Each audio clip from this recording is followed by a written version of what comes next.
Three daughters under the prairie sky. The dust kicked up by their wagon wheels was the first sign that my solitary life was about to change forever. I'd been working the same routine for nigh on 15 years, tending cattle, mending fences, and watching the sun paint the Colorado Territory sky in shades of amber and crimson. My ranch, the Broken Arrow, sat nestled in a valley where the Sangre de Cristo Mountains met the endless prairie, and I'd grown accustomed to the silence broken only by wind through the cottonwoods and the distant lowing of cattle. That September morning in 1884, I was replacing rotted fence posts when I spotted the wagon approaching from the east. Visitors were rare out here, 20 miles from the nearest town of Cedar Falls. The postman came once a month, and the occasional drifter might stop seeking work or a meal, but this wagon moved with purpose, not the uncertain gait of lost travelers. As it drew closer, I could make out three figures on the buckboard seat, women by the looks of their silhouette. My hand instinctively moved to the Colt .45 on my hip, not out of hostility but caution born from years of frontier living. A man learned to be wary of the unexpected. The wagon pulled up to my cabin, and the driver, a woman of perhaps 30 years with skin dark as rich coffee and eyes that held a strength I'd rarely seen, fixed me with a steady gaze. Her companions were younger, maybe in their 20s, and shared similar features that spoke of kinship. "You be Jeremiah Cole?" the driver asked, her voice carrying a subtle southern accent. "I am," I replied, pushing my hat back and squinting against the morning sun. "And you ladies would be—" The woman climbed down from the wagon with practiced ease, her calico dress dusty from travel. "My name's Sarah Washington. These here are my sisters, Mary and Ruth." She gestured to the other two women who remained seated but watched me with expressions I couldn't quite read, part curiosity, part weariness, part something else entirely. "We've come a long way to find you, Miss Cole," Sarah continued, "from Louisiana by way of Kansas. Got something important to discuss." I'd lived alone for so long that the sound of voices, especially women's voices, felt strange in my ears. "Well, I suppose you'd better come inside then. I can put some coffee on." The cabin was sparse but clean, furnished with handmade furniture and little in the way of comfort. I'd built it myself when I first claimed this land, never expecting to entertain guests, especially not ladies. Sarah and her sisters entered hesitantly, taking in the rough-hewn walls and simple furnishings. As I busied myself with the coffee pot, Sarah cleared her throat. "Mr. Cole, what we got to tell you might come as quite a shock." I turned to face them, noting how they sat close together on my old wooden bench, united in whatever purpose had brought them here. "I'm listening." Sarah's hands folded in her lap, and she looked me straight in the eye. 17 years ago, you knew a woman named Grace Washington in Shreveport. You were there with a cattle drive from Texas. The name hit me like a punch to the gut. Grace. Beautiful, gentle Grace, with her melodic laugh and eyes that sparkled with mischief. I'd spent 3 weeks in Shreveport while the drive rested and sold cattle, and those had been some of the happiest days of my young life. "I remember Grace," I said quietly, sinking into my only chair. "She was our mama." Mary spoke for the first time, her voice softer than Sarah's but equally determined.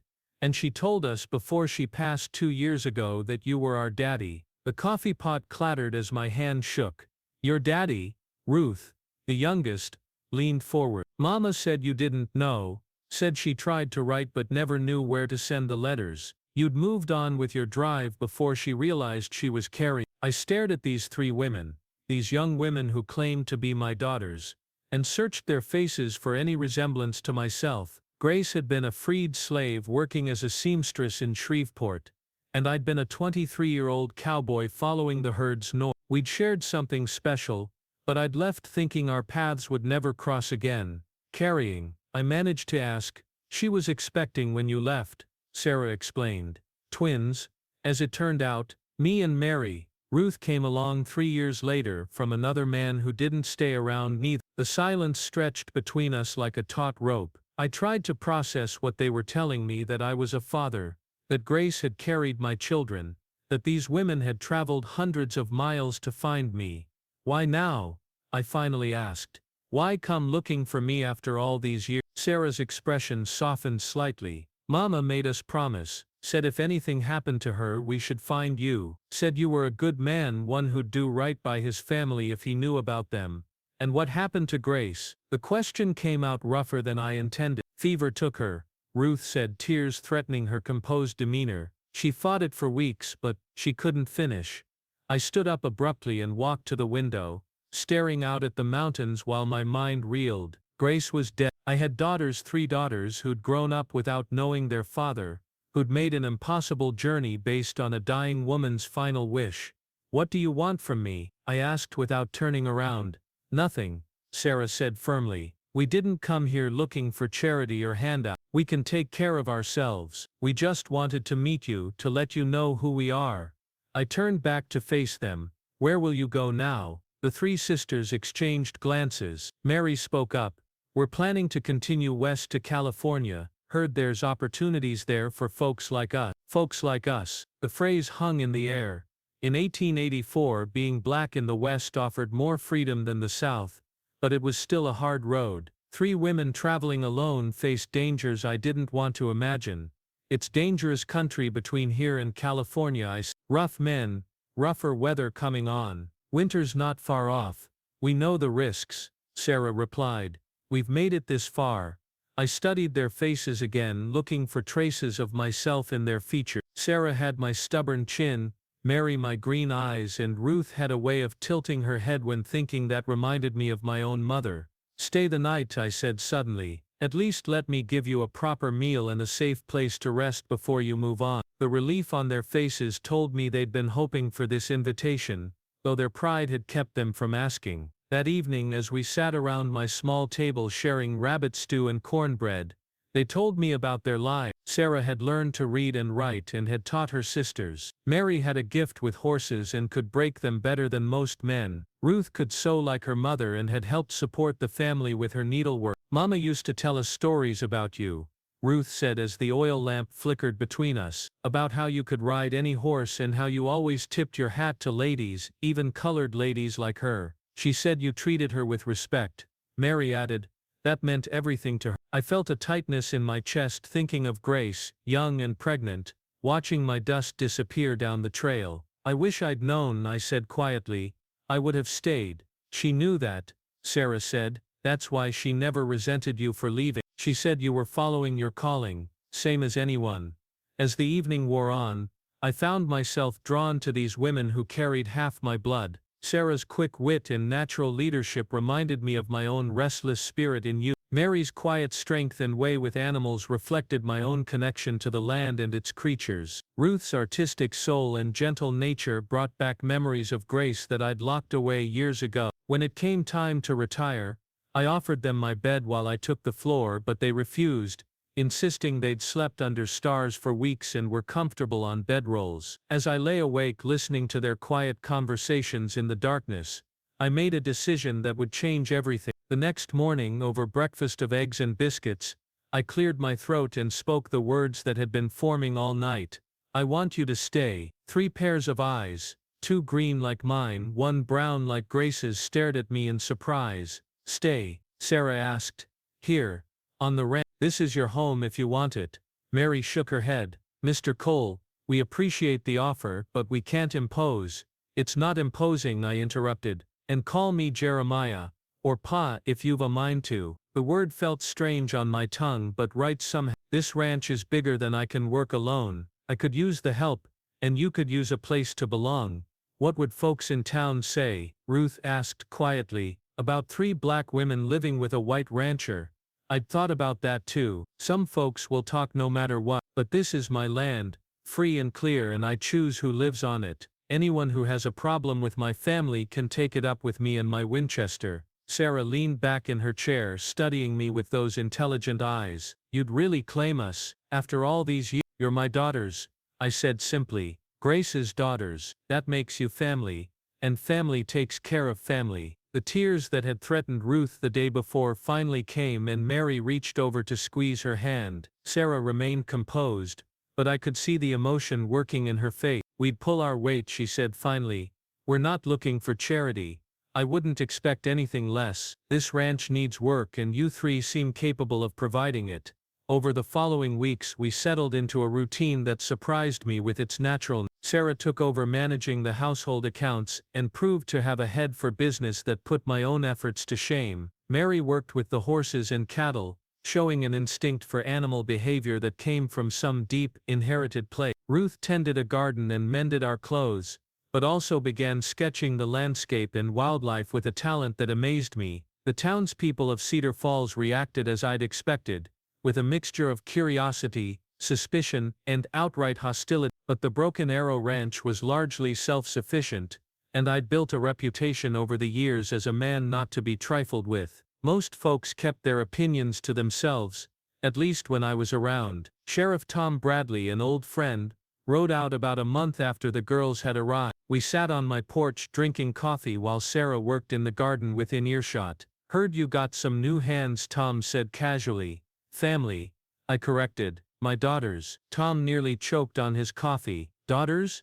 I told him the story, watching his weathered face process the information. Tom had known me for over a decade, and his opinion mattered to me. "Well, I'll be damned," he said finally. "Never figured you for a family man, Jeremiah."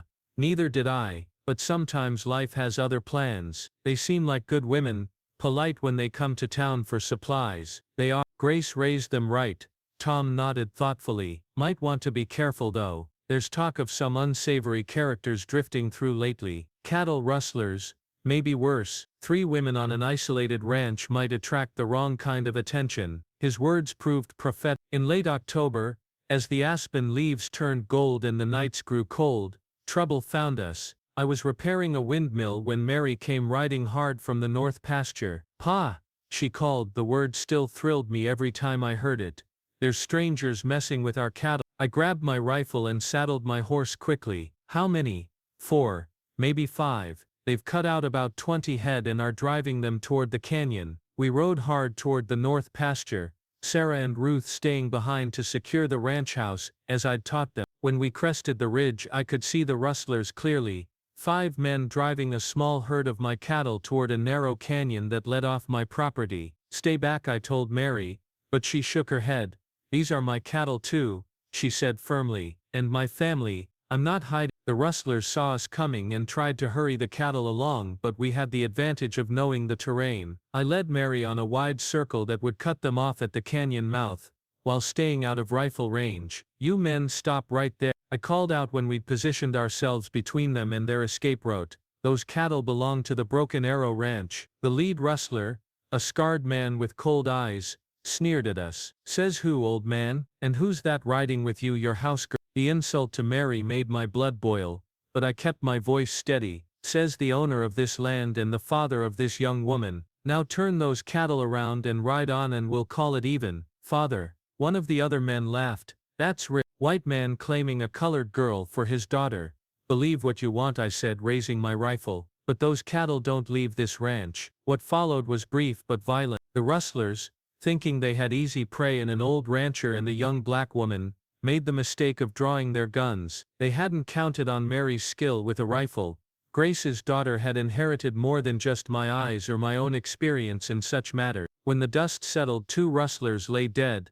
One was wounded and fleeing, and the other 2 had surrendered. Mary had acquitted herself admirably, showing the kind of courage that made me proud to call her daughter. Sheriff Bradley arrived the next day with a posse to collect the surviving rustlers and investigate the incident. After hearing the testimony and examining the evidence, he cleared us of any wrongdoing. "Self-defense, plain and simple," he declared, "and anyone says different can answer to me." But the real validation came from the townspeople who rode out over the following days. Word had spread about how the Cole girls, as folks had started calling them, had stood their ground and defended their family's property. Respect, I learned, could overcome prejudice when earned honestly. Winter came early that year, blanketing the ranch in snow and forcing us to spend long evenings together in the cabin. It was during those months that we truly became a family. I told them stories of my younger days following cattle drives across Texas and Kansas. They shared memories of Grace and their childhood in Louisiana. Sarah revealed her dream of opening a school for children regardless of color. Mary talked about breeding horses that could handle the mountain country. Ruth showed me her sketches and spoke of wanting to document the changing West through her art. Seems to me, I said one evening as we sat around the fire, this ranch could support all those dreams. What do you mean? Sarah asked.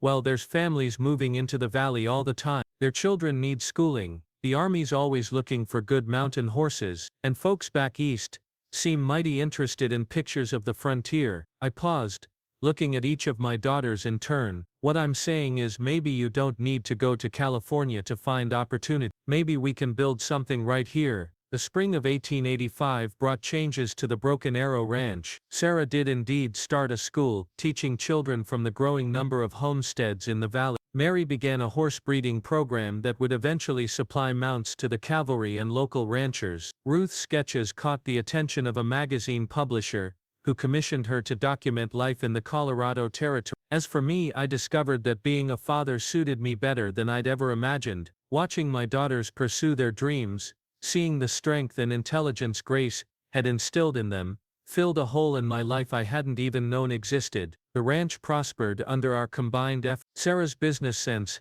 helped us diversify our income streams. Mary's expertise with livestock improved our breeding programs. Ruth's artistic success brought additional revenue and even some fame to our remote corner of Colorado. But more than the financial success, we'd built something precious. A real family forged not just by blood but by choice, respect and love. One evening in late summer, as we sat on the porch watching the sunset paint the mountains in shades of purple and gold, Sarah spoke what we'd all been thinking. Mama would be proud, she said quietly. She would, I agreed. Grace always believed in making the best of whatever life handed you. She also believed in family, Mary added, even when it looked impossible. Ruth, ever the philosopher, smiled at us all. She used to say that family isn't just about who shares your blood, but who shares your dreams and stands by you when things get tough. I thought about that as the stars emerged in the darkening sky. Grace had been right about many things, but especially about family. These three remarkable women had given me more than I'd ever given them, a purpose beyond mere survival, a legacy that would outlast my years on this earth. The West was changing, and the old ways of solitary living were giving way to communities and connection. But here on the Broken Arrow Ranch, we'd found something timeless, the enduring power of family to overcome any obstacle, heal any wound, and build something beautiful from the humblest beginnings. As I looked at my daughters, strong, intelligent, independent women who'd chosen to stay and build a life with the father they'd barely known, I realized that sometimes the greatest adventures begin not when you ride away into the sunset, but when you finally find the place and people worth staying for. The dust that had announced their arrival that September morning had settled long ago, but the changes they'd brought to my life continued to unfold like the endless sky above our mountain valley. Grace Washington had given me the greatest gift imaginable, though neither of us had known it at the time. She'd given me daughters who would carry our shared legacy into whatever future awaited in this wild, beautiful, unforgiving land we all called home.